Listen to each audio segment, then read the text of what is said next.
بسم اللہ الرحمن الرحیم۔ السلام علیکم۔ زمزم کی کھدائی۔ حضرت ابراہیم علیہ السلام کے بیٹے حضرت اسماعیل علیہ السلام کے 12 بیٹے تھے۔ ان کی نسل اس قدر ہوئی کہ مکہ مکرمہ میں نہ سما سکی اور پورے حجاز میں پھیل گئی۔ ان کے ایک بیٹے کیدار کی اولاد میں عدنان ہوئے۔ عدنان کے بیٹے ماد اور پوتے کا نام نزار تھا۔ نزار کے 4 بیٹے تھے، ان میں سے ایک کا نام مضر تھا۔ مضر کی نسل سے قریش بن مالک پیدا ہوئے، یہ فہر بن مالک بھی کہلائے۔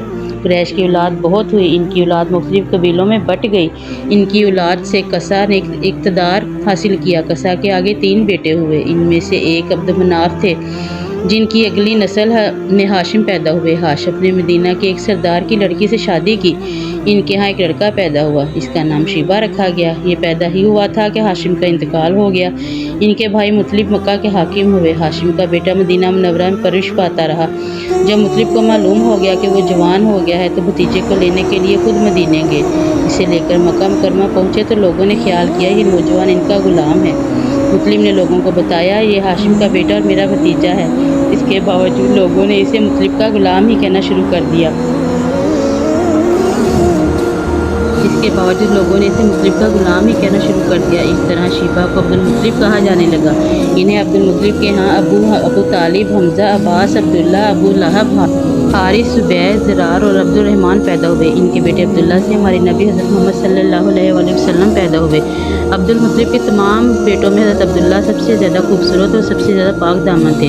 عبد المطلب کو خواب میں زمزم کا کنواں کھودنے کا حکم دیا گیا، یعنی حضرت اسماعیل کے اس کنویں کو قبیلہ جرہم کے سردار مزاج نے پاٹ کیا تھا۔ قبیلہ جرہم کے لوگ اس زمانہ میں مکہ کے سردار تھے، بیت اللہ کے نگران تھے۔ انہوں نے بیت اللہ کی بے حرمتی شروع کر دی۔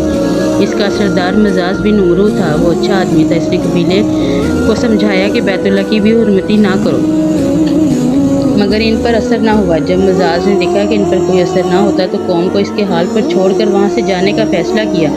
اس نے تمام مال و دولت، تلواریں اور زرہیں وغیرہ خانہ کعبہ سے نکال کر زمزم کے کنویں میں ڈالی اور مٹی سے اس کو پاٹ دیا۔ کنواں اس سے پہلے ہی خشک ہو چکا تھا، اب اس کا نام و نشان مٹ گیا۔ مدتوں یہ کنواں بند پڑا رہا۔ اس کے بعد بنو خزار نے بنو جرہم کو وہاں سے مار بھگایا۔ بنو خزار اور کسا کی سرداری کا زمانہ اسی حالت میں گزرا، کنواں بند رہا، یہاں تک کہ کسا کے بعد عبد المطلب کا زمانہ آ گیا۔ انہوں نے خواب میں دیکھا، خواب میں انہیں کوئی زمزم کے کنویں کی جگہ دکھائی گئی اور اس کے کھودنے کا حکم دیا گیا۔ حضرت علی سے روایت ہے کہ عبد المطلب نے بتایا میں حجر اسود کے مقام پر سو رہا تھا کہ میرے پاس ایک آنے والا آیا، اس نے مجھ سے کہا طیبہ کو کھودو۔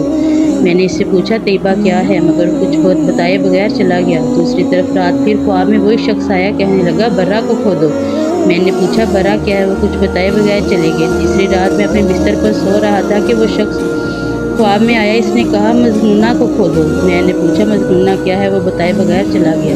اس سے اگلی رات میں پھر بستر پر سو رہا تھا کہ وہی شخص آیا اور بولا زمزم کھودو۔ میں نے اس سے پوچھا زمزم کیا ہے، اس بار اس نے کہا زمزم وہ ہے جس کا پانی کبھی ختم نہیں ہوتا، جو حاجیوں کے بڑے بڑے مجموعہ کو سیراب کرتا ہے۔ عبد المطلب کہتے ہیں میں نے اس سے پوچھا یہ کنواں کس جگہ ہے، اس نے بتایا جہاں گندگی اور خون پڑا ہے اور کوا ٹھونگے مار رہا ہے۔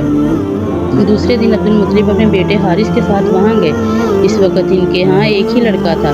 انہوں نے دیکھا وہاں گندگی اور خون پڑا تھا اور ایک کوا ٹھونکے مار رہا تھا۔ اس جگہ کے دونوں طرف بت موجود تھے اور یہ گندگی اور خون دراصل ان بتوں پر قربان کیے جانے والے جانوروں کا تھا۔ پوری نشانی مل گئی تو عبد المطلب کا دار لے اور کھدائی کے لیے تیار ہو گئے، لیکن اس وقت قریش وہاں پہنچے۔ انہوں نے کہا اللہ کی قسم ہم تمہیں یہاں کھدائی نہیں کرنے دیں گے، تم ہمارے ان بتوں کے درمیان کنواں کھودنا چاہتے ہو جہاں ہم ان کے لیے قربانیاں کرتے ہیں۔ عبد المطلب نے ان کی بات سن کر اپنے بیٹے حارث سے کہا تم ان لوگوں کو میرے قریب نہ آنے دو، میں کھدائی کا کام کرتا رہوں گا، اس لیے کہ مجھے جس کام کا حکم دیا گیا ہے میں اس کو ضرور پورا کروں گا۔